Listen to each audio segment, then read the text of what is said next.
The first thing I would like to ask you is why you think it is important to reshape discussions about South African identity today. Perhaps it's best to start with why I started the project in the first place. So I've been a documentary photographer for the past 11, 12 years, and I had never really done anything where I was turning the lens on myself or the world that I accessed as a white female South African. I went to Oxford and did my master's in African studies in 2014, 2015, and really started to understand the scope of the different types of colonialism that had affected the continent. And the phenomena of settler colonialism in South Africa was very uniquely different to Anglophone and Francophone other parts of the continent. And I became really interested in how that kind of sense of being, of coming from elsewhere with this heritage and history of exploitation and problematics had affected people's sense of belonging. In my work, I'm always looking at how people shape their sense of belonging in relation to who they think they are or who they are or where they come from.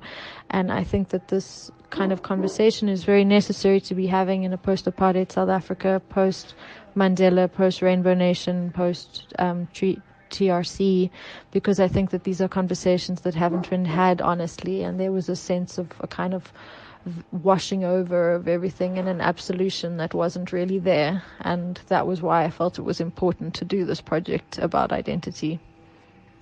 Could you talk a bit about your approach to the project and why public engagement is central to it? The project aims to have a public engagement level to it because I find gallery spaces quite exclusionary, especially in such a social and equal country like South Africa. So with funding permitting, I will be doing exhibitions out in the streets of the work with quotes from the interviews so that people of all walks of life can engage the work and spark further conversation around the topics that the work speaks to. So I've started doing that with the Borderlands Public Arts Festival, putting the work up in public disused military spaces around Simonstown and have people come and engage it that way. I've been using Facebook and Instagram quite extensively to get people speaking to the work and finding out what people think about the work, which has been really interesting and informative so far. I think that this kind of work is not necessarily suited for a gallery space and is very much about public engagement, and that's why there's been such a focus on doing it this way. So what do people think about the work, and what would you say are participants' motivations to be part of it? I think in terms of participants being part of the project, it's been quite interesting because a lot of the time they're people that I just meet in the moment that I spend an hour with, and I ask them quite raw and honest questions. And I think that a lot of white South Africans agree to be part of the project because these are questions that they have themselves that they haven't necessarily had a platform or an outlet for to engage with, and I think that's why they do it. I think some people also do it because they see it as a kind of catharsism of by acknowledging their privilege, they therefore let go of their privilege, which obviously is not the case. But I think that that's some people do participate for that desire to be admonished of their kind of historical privilege. So I think it's twofold. But definitely I think that the amount of engagement and the amount of interest and the fact that most people I've asked to participate in the project haven't said no just shows the wide range of people looking to converse about these topics on a broader level at a more public scale. Do you think your collaboration with participants was successful, and how will you build on the relationships with them in the future? This project is different to some of the other projects I've done where I've maybe only focused on 5 or 6 families and spent 2 years photographing them, like the Soft Walls project I did for the Giselle Wolfson mentorship. A lot of the people that I interview for this project I only have a day-long interaction with, but what keeps the kind of accountability going from my side is the use of social media and Facebook and Instagram, because I share the posts and then their friends see those posts and they share them and then the people see them and they get engaged with directly. So there's a constant flow of people speaking directly to them through participating in the project, which is a very interesting way of working, I find. Furthermore, I will plan to do a book of the project, funding permitting, as I said, the public exhibitions of the project as well. I have told every single person who participates in the project that if they want to remove themselves from the project, they can do so at any time. So far that hasn't happened. I normally send them their interviews and their photo very soon after we've met, so that they can tell me if they want to remove themselves or not. And yeah, that's out of maybe 35 people I've interviewed, only one person has done that. To talk more about the medium of your work, what would you say are the merits of using photography and interviews as a way to co-produce knowledge? I think that the previous answer speaks to this in terms of the flow of the transaction, because I'm putting it online, because those people are online, they're seeing themselves online, they can comment, they can ask me to remove it, they can engage the people writing comments on their quotes. There's a very interesting way of co-producing the work in that sense. But at the end of the day, I am the director of the project. I choose whose interviews, whose photos I include. I edit their interviews down to a compressed format. So obviously I am the creator of it, but they do have a role to play in that process through what they give to the portrait, what they give to the interview, what they give to the people leaving comments on the Facebook threads and the Instagram posts.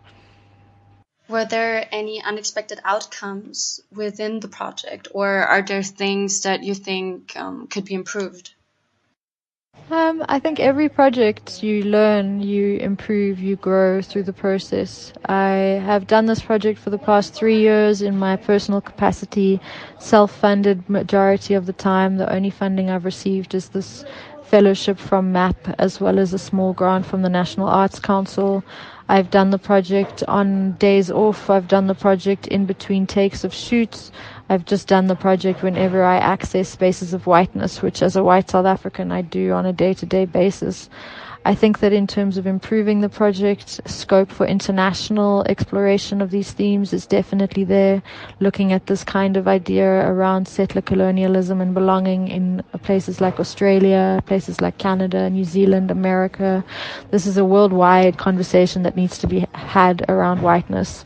So I hope to take it further.